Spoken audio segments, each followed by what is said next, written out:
আসসালামু আলাইকুম এভরিওয়ান, কেমন আছেন আপনারা সবাই? আজকে একটা ইউনিক রেসিপি দেখাবো, সেটা হচ্ছে গরুর মাংসের রেসিপি। তো মাংসটা রান্না করার জন্য সর্বপ্রথম চুলার ওপর একটি কড়াই বসিয়ে তার মধ্যে তেল গরম হতে দিয়ে দিতে হবে।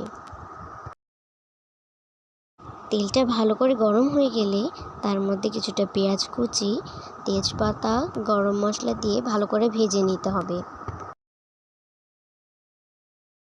পেঁয়াজটা ভালো করে ভাজা হয়ে গেলে তার মধ্যে আদা বাটা, রসুন বাটা, জিরা বাটা, মরিচের গুঁড়া, হলুদের গুঁড়া, স্বাদমতো লবণ আর পানি দিয়ে মশলাটাকে ভালো করে কষিয়ে নিতে হবে।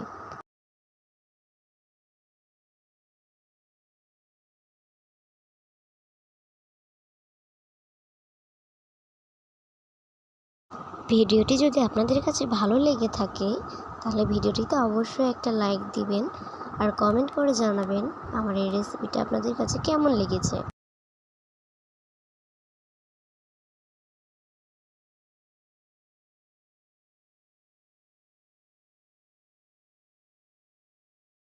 আর হ্যাঁ, ফলো দিতে কিন্তু ভুলেন না।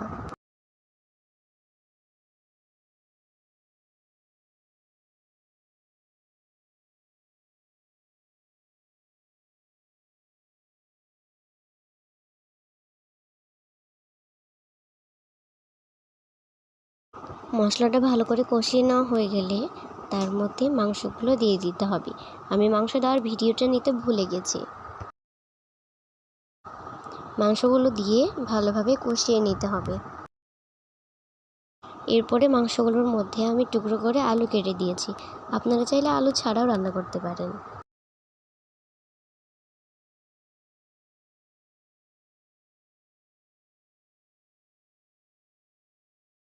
আর এই মাংস রান্নাটা ছিল ফ্রাইডে স্পেশাল। মাংস রান্নাটা কিন্তু অনেক বেশি টেস্টি হয়েছিল।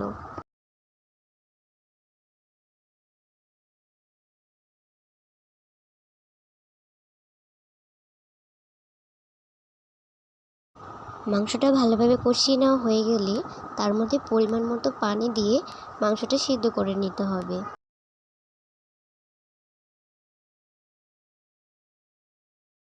চাইলে আপনারা প্রেসার কুকারে দিয়েও সিদ্ধ করে নিতে পারেন।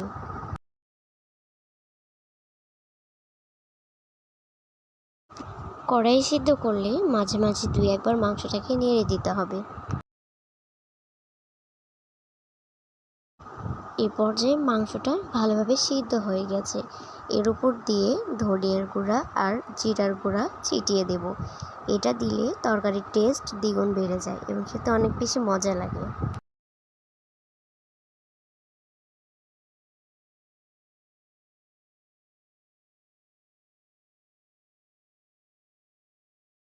এরপরে চুলা থেকে নামিয়ে পরিবেশন করে নিলেই হয়ে গেল মাংস রান্না।